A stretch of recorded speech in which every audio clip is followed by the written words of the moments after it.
Salam, bugünkü mövzumuz Azərbaycan tarixindən Azərbaycanın dövlət müstəqilliyinin möhkəmləndirilməsi mövzusudur. Heydər Əliyevin prezidentliyi dövründə Azərbaycan Respublikasının daxili siyasəti mövzusunu keçəcək. Heydər Əliyev Azərbaycana 20-ci əsrdə 2 dəfə rəhbərlik edib.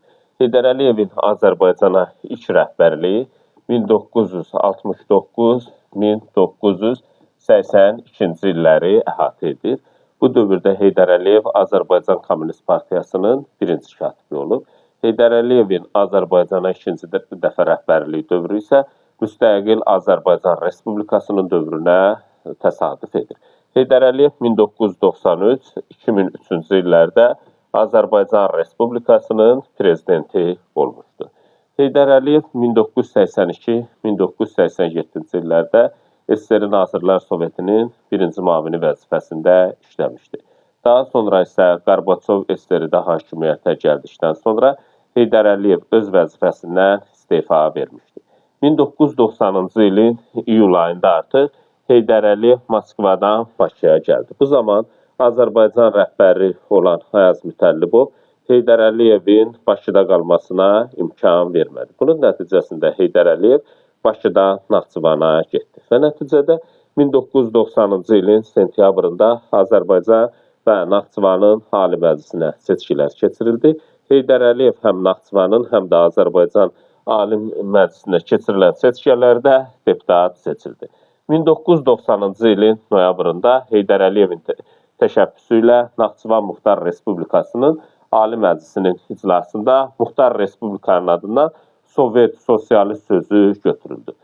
Naxçıvanın adından Sovet Sosialist sözünün götürülməsi mühüm əhəmiyyət kəsb edirdi. Həmçinin bundan sonra Naxçıvan Muxtar Respublikasının Ali Soveti artıq Ali Məclis adlandırılmağa başladı. Bu da mühüm əhəmiyyət kəsb edən hadisələrdən biridir. 1990-cı ilin 20 yanvarında törədilmiş faciə, yəni 20 yanvar faciəsinə ilk dəfə siyasi qiymətdə Naxçıvanda verildi. Həmçinin Azərbaycan Xalq Cümhuriyyətinin üç rəngli bayrağı Naxçıvan Muxtar Respublikasının rəsmi bayrağı kimi qəbul edildi. Buna adekvat olaraq, buna cavab olaraq 1991-ci ilin fevral ayında Azərbaycan Respublikasında da artıq üç rəngli bayraq dövlət bayrağı kimi qəbul edildi. Bu da mühüm əhəmiyyət kəsb edən hadisələrdən biridir. 1991-ci ilin fevralın 5-də Azərbaycan SSR Azərbaycan Respublikası adlandırıldı. Həmçinin üç rəngli bayraq da qəbul edildi. Bu da mühüm əhəmiyyət kəsb edən hadisələrdən biridir. 1991-ci ilin sentyabrın 3-də Heydər Əliyev Naxçıvan Muxtar Respublikasının Ali Məclisinin sədri seçildi. Heydər Əliyev Naxçıvan Muxtar Respublikasının Ali Məclisinin sədri seçildikdən sonra bir sıra mühüm işlər görməyə başladı. Türkiyə və İranla diplomatik danışıqlar aparıldı və bu diplomatik danışıqlar nəticəsində Naxçıvanın blokadadan çıxarılması yolunda ciddi addımlar atıldı. Bu da mühüm əhəmiyyət kəsb edən hadisələrdən biridir. Həmçinin 1992-ci ilin martında Türkiyənin baş naziri olan, o dövrki baş naziri Süleyman Dəmirəllə görüşdü. Bu görüşdən sonra Naxçıvana yardımlar edildi. Hansı sahələrdə ərzaq, toxum, avadanlıq göndərildi. Enerji çatışmazlığını aradan qaldırmaq üçün Naxçıvan Türkiyənin elektrik şəbəkəsinə qoşulmuş oldu. Bu da mühüm əhəmiyyət kəsb edən hadisələrdən biridir. Həmçinin Heydər Əliyevin təşəbbüsü ilə görülmüş ən mühüm işlərdən biri Türkiyə ilə Azərbaycan arasında 1992-ci ilin mayında Ümid Körpüsü adlandırılan sədərəşdirici körpüsü tikildi. Bu da iki ölkə arasında diplomatik əlaqələrin daha da genişlənməsinə şərait yaratdı. Daha doğrusu Naxçıvanla Türkiyə arasında körpü yaranması mühüm əhəmiyyət kəsb edildi. Həm diplomatik danışıqlara, həm də ticarət əlaqələrinin inkişafına sonraki dövrdə mühüm təsir göstərdi. 1992-ci ilin mayında Türkiyə və Rusiya ilə aparılan danışıqlar nəticəsində Naxçıvanın ermənilər tərəfindən işğalının qarşısı alındı. Bu dövrdə ermənilər işğal etməyə çalışdığı ərazilərdən biri də Naxçıvan ərazisidir. Lakin Heydər Əliyevin təşəbbüsü ilə bu prosesin qarşısı demək olar ki, tam şəkildə alındı. 1992-ci ilin avqustunda Heydər Əliyev Naxçıvan Muxtar Respublikasının Ali Məclisinin sədri Heydər Əliyev İran prezidenti ilə görüşdü. Naxçıvan ərazisini İranla birləşdirən yeni körpü quruldu. Bu da mühüm əhəmiyyət kəsb edən hadisələrdən biridir. Culfa və Şahdağlı keçid məntəqələri qurdu. Bu dövrdə Rusiya Müdafiə Nazirliyi Cənubi Qafqaz Hərbi Dairəsinin rəhbərliyi ilə aparılan danışıqlar nəticəsində Naxçıvandakı Rusların 75-ci diviziyası ləğv edildi. 1992 avqustunda Rusiya ordusu Naxçıvandan çıxarılmağa başlandı. 1992 ilin sentyabrın sonlarında sentyabr ayının sonlarında Rus ordusunun Naxçıvandan çıxarılması prosesi başa çatdırıldı. Bu da mühüm əhəmiyyət kəsb edən hadisələrdən biridir. Naxçıvanda ilk dəfə milli sərhəd qoşunlarının yaradılmasına başlandı. Azərbaycanda ilk dəfə milli sərhəd qoşunları Naxçıvanda yaradılıb. 1992 ilin oktyabrında 91 nəfər tanınmış ziyalı Səs qəzeti vasitəsilə Heydər Əliyevə müraciət etdi. Heydər Əliyev isə bu 91 nəfərin müraciətinə müsbət cavab verdi. Və bunun nəticəsində 1992 ilin noyabrın 21-də Naxçıvanda Yeni Azərbaycan Partiyası yaradıldı. Yəni, JAH Partiyası və Yeni Azərbaycan Partiyasının təsis konfransı keçirildi. JAH-ın yaradılması haqqında qərar qəbul edildi. Heydər Əliyevin təşəbbüsü ilə yaradılmışdı. Bu dövrdə bilirik ki, 1992-1993-cü illərdə Azərbaycan Xalq Cəbhəsi hakimiyyətdə idi. Azərbaycan Xalq Cəbhəsi hökumətinin rəhbəri bu dövrdə prezident Əbülfəz Elçibəydi idi. Ancaq AXC hökuməti xarici siyasətindəki səhvləri, kadr siyasətində və idarəçilikdə yol verilən ciddi qüsurlar Əbülfəz Elçibəyin hakimiyyətinə xalqın etimadının azalmasına səbəb oldu. Xarici güclərin təhrikçiliyi ilə ölkədə separatçı qüvvələr fəallaşdı. Separatçı qüvvələr kimdir? Separatçı qüvvələrdən biri Surət Hüseynov idi, digəri Əlikram Hümbətov idi. Bunların separatçı qüvvələrin fəallaşmasına səbəb oldu. Bu zaman ordu daxilində vahid komandanlığa tabi olmaqdan boyun qaçıran qüvvələr artıq real təhlükəyə çevrildi. 1993-cü ilin aprelində Kəlbəcər işğal edildi. Kəlbəcərin işğal edilməsi ilə ölkədə siyasi böhran hattı son həddə çatdı. Bu artıq Əbülfəz Elçibəyin hakimiyyəti laxladı və separatçı meyllər gücləndi. Azərbaycanın hərbi siyasi rəhbərliyində qarşıdurma yarandı. Bu da ölkənin parçalanması və vətəndaş müharibəsi təhlükəsinin yaranmasına gətirib çıxartdı. 1993-cü ilin iyunun əvvəllərində Surət Hüseynovun başçılıq etdiyi hərbi hissə AXC hökumətinə qarşı Gəncədə hərbi qiyam qaldırdı.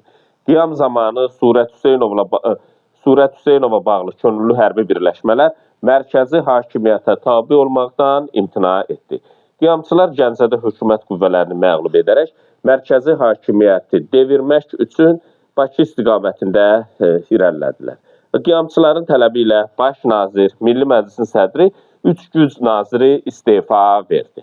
Bu dövrdə artıq ölkədə siyasi böhran yaranmışdı. Siyasi böhranı ölkənin parçalanma və vətəndaş müharibəsi həddinə çatırdı. Bu zaman prezident Əbülfəz Elçibəy kömək üçün geniş siyasi təcrübəsi olan Heydər Əliyevə müraciət etdi.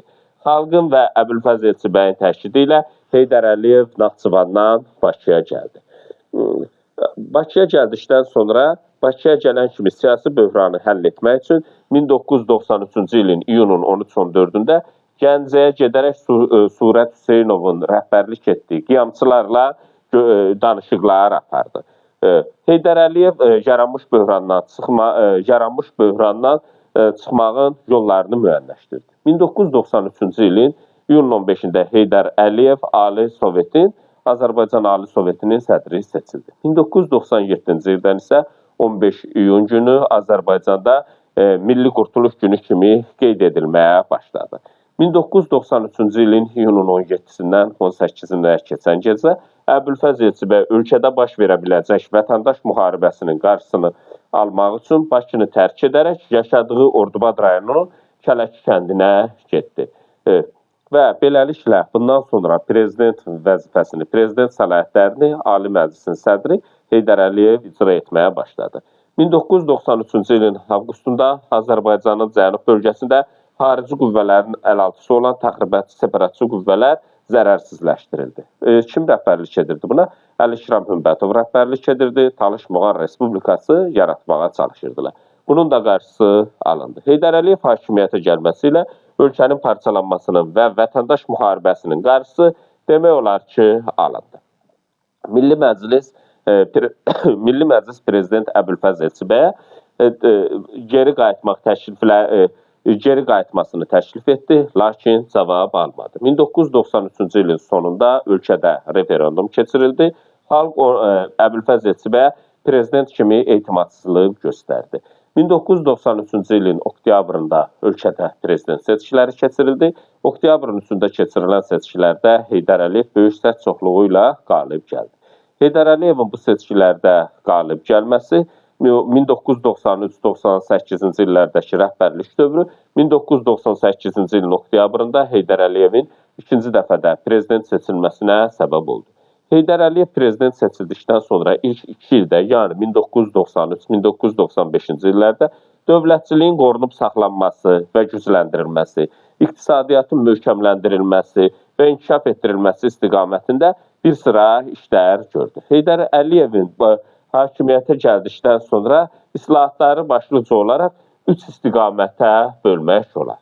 Birinci istiqamət nə idi? Birinci istiqamət Heydər Əliyevin dövründə əsas məqsəd siyasi sabitliyin bərpa edilməsi idi, dövlətçiliyin qorunub saxlanılması və möhkəmləndirilməsi idi, demokratik hüquqi sivilizasiyalı dövlət qurulması və inkişaf etdirilməsi idi. Bunun nəticəsində ölkədə vətəndaş müharibəsinin qarşısı alındı, siyasi sabitlik təmin edildi, Surət Hüseynovun və Əli-Şiram Hümbətovun qiyamçı çıxışlarının qarşısı alındı. Heydər Əliyevin rəhbərliyi dövründə ikinci başlıca istiqamət Respublika iqtisadiyyatının düşdüyü dərin böhrandan çıxarılması, islahatlara aparılması, bazar iqtisadiyyatına keçilməsi və onun sürətli inkişaf etdirilməsi idi. Və bunun nəticəsində Heydər Əliyevin prezidentliyi dövründə bu işlərin də hər biri yerinə yetirildi. İndi bunların hər biri haqqında geniş ayrıca danışacaq. Üçüncü başlıca istiqamət Respublika iqtisadiyyatının dünya iqtisadiyyatına bağlanılması, yəni dünyanın bir sıra ölkələri ilə ticarət əlaqələrinin yaradılması, xarici investisiyaların, xarici kapitalın, yəni ölkəyə daxil olmasının təmin edilməsi, qabaqcıl elmi texnoloji yeniliklərdən istifadə edilməsi, təhsil və mədəniyyət yeniliklərinin, istehsal təcrübəsinin ölkəmizə cəlb edilməsi istiqamətində də Heydər Əliyevin prezidentliyi dövründə işlər görüldü və bunların hər biri ölkə iqtisadiyyatında tətbiq edildi. Heydər Əliyev prezident seçildi. Prezident seçildikdən sonra əsas diqqət ordu və idarə etmə sisteminə yönəlmişdi. Əsas ordu və dövlət quruculuğu tədbirlərinə yönəldildi. İlk növbədə sabitliyin təmin edilməsi üçün tədbir görüldü. Narazı qüvvələrin dövlət çevrilişinin cəhdlərinin qarşısı demək olar ki, tam şəkildə alındı. Artıq 1995-ci ildə ölkədə tam şəkildə sabitlik yarandı. Müharibə zamanı ələ keçirilmiş silahlar toplanmağa başlandı. Müxtəlif cinayətkar qruplar zərərsizləşdirildi. Bu da mühüm əhəmiyyət kəsb edən hadisələrdən biri idi. Həmçinin Heydər Əliyev cinayətkar qruplar zərərsizləşdirdi və bu da ölkədə təhlükəsizliyin təmin edilməsinə gətirib çıxartdı. Heydər Əliyevin Azərbaycan Respublikasında demokratik dövlət quruculuğu mərhələsi 3 mərhələyə bölünür. Birinci mərhələ 18 oktyabr 1991-ci ildən 1993-cü ilin 15 iyununa qədər olan dövrü əhatə edir. Yəni Heydər Əliyevin Ali Məclisin sədri seçilməsinə qədər. İkinci mərhələ 1993-cü ilin 12 noyabrından 1995-ci ilin noyabrına qədər ölkənin konstitusiyasının qəbul edilməsinə qədər olan dövrü əhatə edir. Üçüncü mərhələ isə 12 noyabr 1995-ci ildən 2003-cü ilin dekabrına kimi Heydər Əliyevin vəfatına qədər olan dövrü əhatə edir. Heydər Əliyevin birinci prezidentliyi dövründə, yəni 1994-1998-ci illərdə bir sıra mühüm dövlət quruculuğu tədbirləri də həyata keçirildi. 1993-cü ilin iyununda Heydər Əliyevin sədrliyi ilə Konstitusiya Komissiyası yaradıldı. Azərbaycan Respublikasının Konstitusiyasının müstəqil Azərbaycan Respublikasının konstitusiyasının hazırlanmasına başlandı. Bunun üçün də qabaqcıl ölkələrin dövlət quruluşu sistemi əsas götürüldü.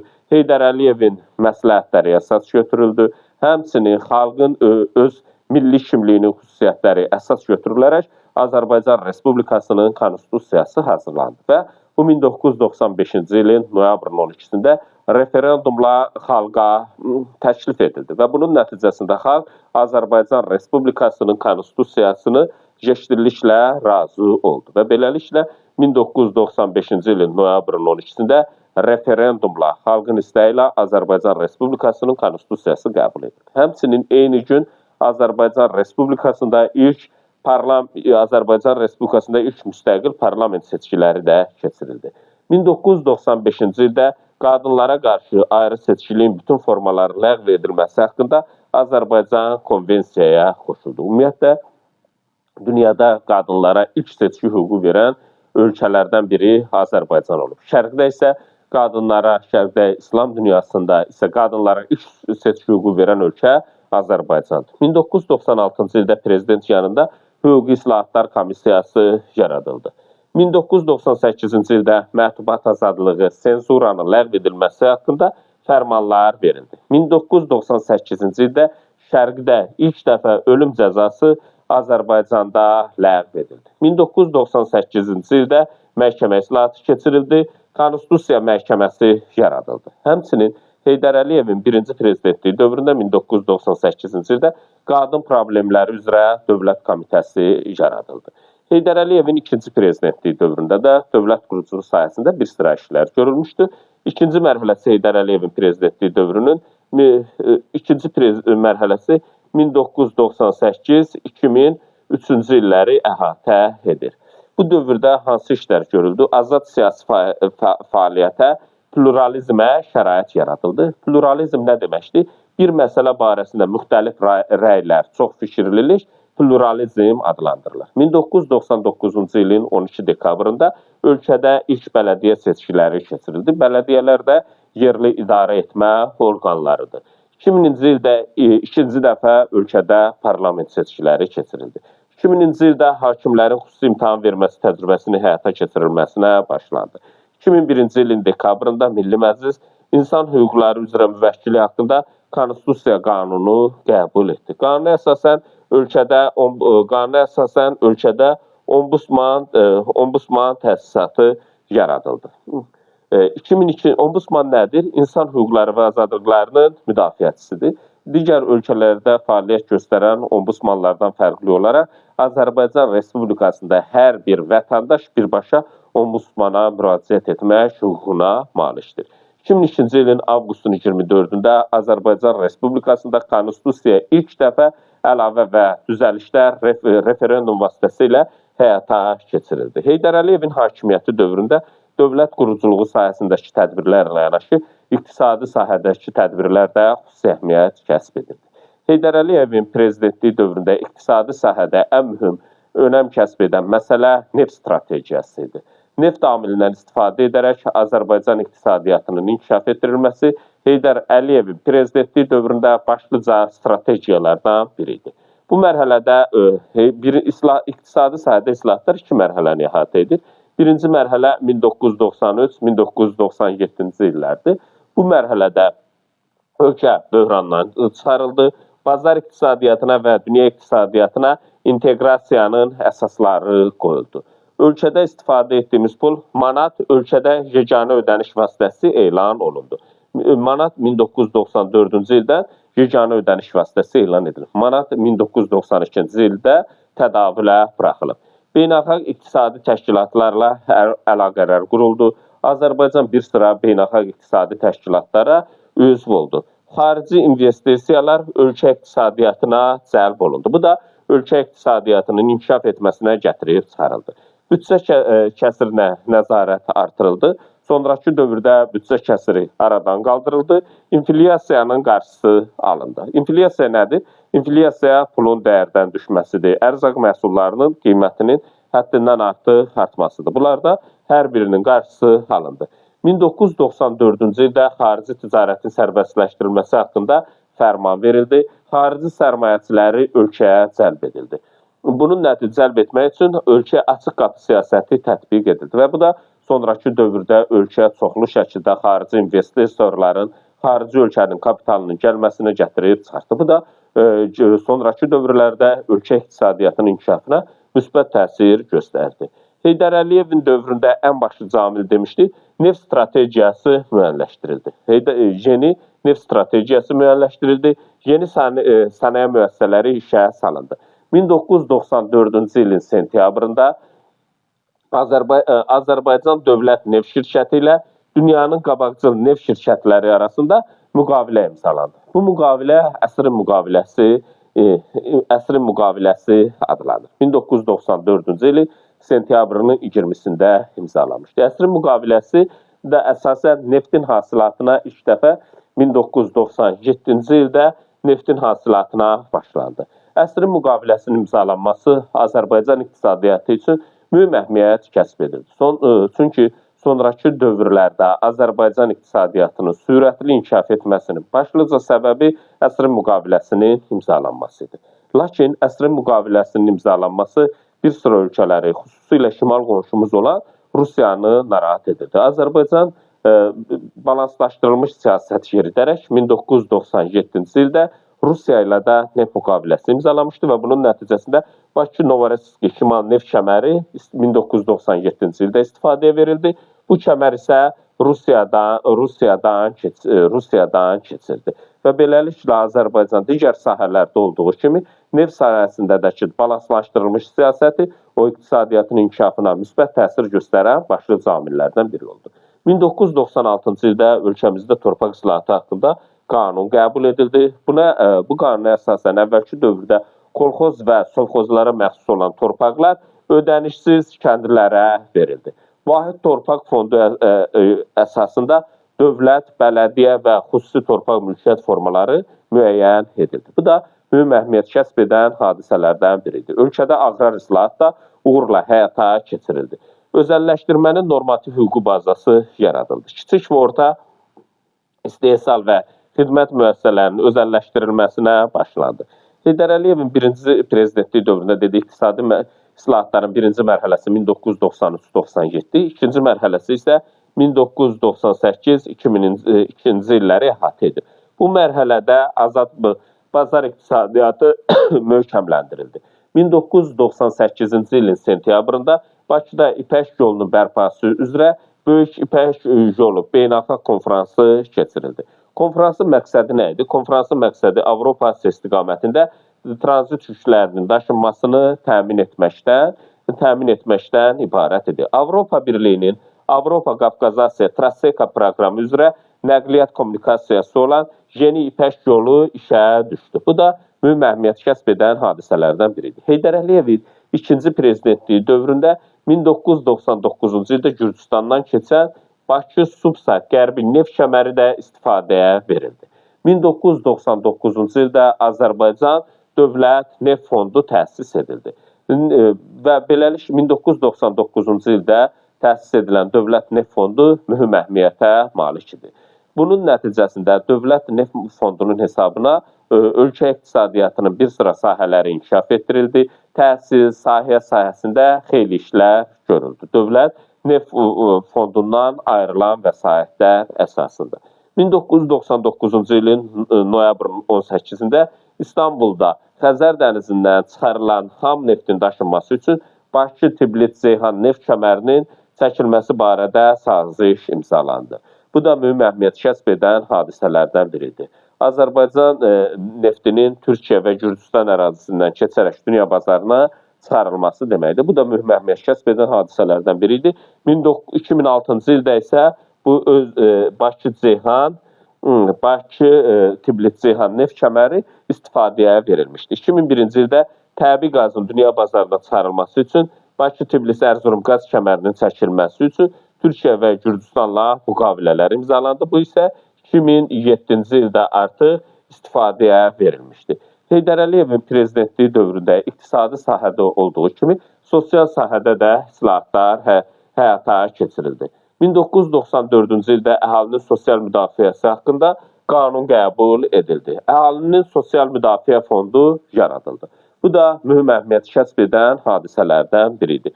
1998-ci ildə qaçqın və məcburi köçkünlərinin sosial müdafiəsini həll etmək və gücləndirmək üçün də işlər görüldü. Və bunun nəticəsində 1998-ci ildə xüsusi dövlət proqramı qəbul edildi. Proqrama uyğun olaraq bir sıra rayonlarda qaçqın və məcburi köçkünlər üçün yaşayış məntəqələri salındı. Hansı rayonlarda? 1998-2001-ci illərdə Füzuli, Bərdə, Ağdam, Tərtər rayonlarında yaşayış məntəqələri salındı. Bu da mühüm əhəmiyyət kəsb edən hadisələrdən biridir. Bu dərsimizlə bağlı bu qədər.